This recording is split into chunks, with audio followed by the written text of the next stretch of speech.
When Rakish was 6, he walked home from the Missouri bazaar eating cherries. They were a little sweet, a little sour. Small, bright red cherries, which had come all the way from the Kashmir Valley. Here in the Himalayan foothills where Rakish lived, there were not many fruit trees. The soil was stony, and the dry cold wind stunted the growth of most plants. But on the more sheltered slopes there were forests of oak and deodar. Rakish lived with his grandfather on the outskirts of Missouri, just where the forest began. His father and mother lived in a small village 50 miles away, where they grew maize and rice and barley in narrow terraced fields on the lower slopes of the mountain. But there were no schools in the village, and Rakish's parents were keen they should go to school. As soon as he was of school-going age, they sent him to stay with his grandfather in Missouri. He had a little cottage outside the town. Rakish was on his way home from school when he bought the cherries. He paid 50 paise for the bunch. It took him about half an hour to walk home, and by the time he reached the cottage there were only 3 cherries left. "Have a cherry, grandfather," he said, as soon as he saw his grandfather in the garden. Grandfather took 1 cherry and Rakish promptly ate the other 2. He kept the last seed in his mouth for some time, rolling it round and round on his tongue until all the tang had gone. Then he placed the seed on the palm of his hand and studied it. "Are cherry seeds lucky?" asked Rakish. "Of course." "Then I'll keep it. Nothing is lucky if you put it away. If you want luck, you must put it to some use." "What can I do with a seed?" "Plant it." So Rakish found a small space and began to dig up a flower bed. "Hey, not there," said grandfather. "I've sown mustard in that bed. Plant it in thatchedy corner, where it won't be disturbed." Rakish went to a corner of the garden where the earth was soft and yielding. He did not have to dig. He pressed the seed into the soil with his thumb and it went right in. Then he had his lunch and ran off to play cricket with his friends and forgot all about the cherry seed. When it was winter in the hills, a cold wind blew down from the snows and the garden was dry and bare. In the evenings grandfather and Rakish sat over a charcoal fire, and grandfather told Rakish stories about people who turned into animals, and ghosts who lived in trees, and beans that jumped and stones that wept, and in turn Rakish would read to him from the newspaper. Grandfather's eyesight being rather weak, Rakish found the newspaper very dull, especially after the stories, but grandfather wanted all the news. They knew it was spring when the wild duck flew north again, to Siberia. Early in the morning, when he got up to chop wood and light a fire, Rakish saw the V-shaped formation streaming northward, the calls of the birds carrying clearly through the thin mountain air. One morning in the garden he bent to pick up what he thought was a small twig and found to his surprise that it was well rooted. He stared at it for a moment, then ran to fetch grandfather, calling, "Dada, come and look, the cherry tree has come up." "What cherry tree?" asked grandfather, who had forgotten about it. "The seed we planted last year, look, it's come up." Rakish went down on his haunches, while grandfather bent almost double and peered down at the tiny tree. It was about 4 inches high. "Yes, it's a cherry tree," said grandfather. "You should water it now and then." Rakish ran indoors and came back with a bucket of water. "Don't drown it," said grandfather. Rakish gave it a sprinkling and circled it with pebbles. "What are the pebbles for?" asked grandfather. "For privacy," said Rakish. He looked at the tree every morning, but it did not seem to be growing very fast, so he stopped looking at it except quickly, out of the corner of his eye. And after a week or 2, when he allowed himself to look at it properly, he found that it had grown at least an inch. That year the monsoon rains came early and Rakish plodded to and from school in raincoat and chapels. Ferns sprang from the trunks of trees, strange-looking lilies came up in the long grass, and even when it wasn't raining the trees dripped and mist came curling up the valley. The cherry tree grew quickly in this season. It was about 2 feet high when a goat entered the garden and ate all the leaves. Only the main stem and 2 thin branches remained. "Never mind," said grandfather, seeing that Rakish was upset. "It will grow again. Cherry trees are tough." Towards the end of the rainy season new leaves appeared on the tree.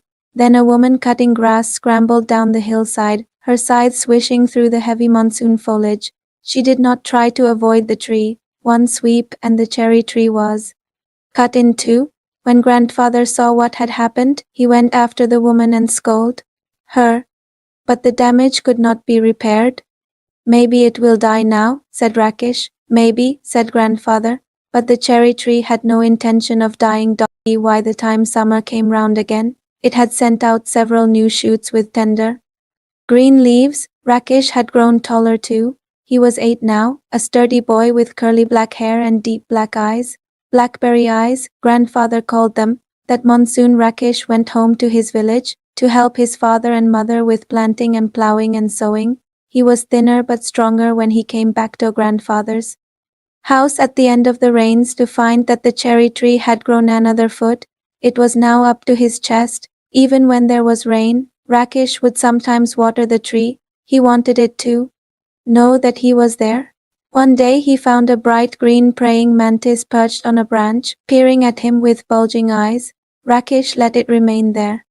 It was the cherry tree's first visitor.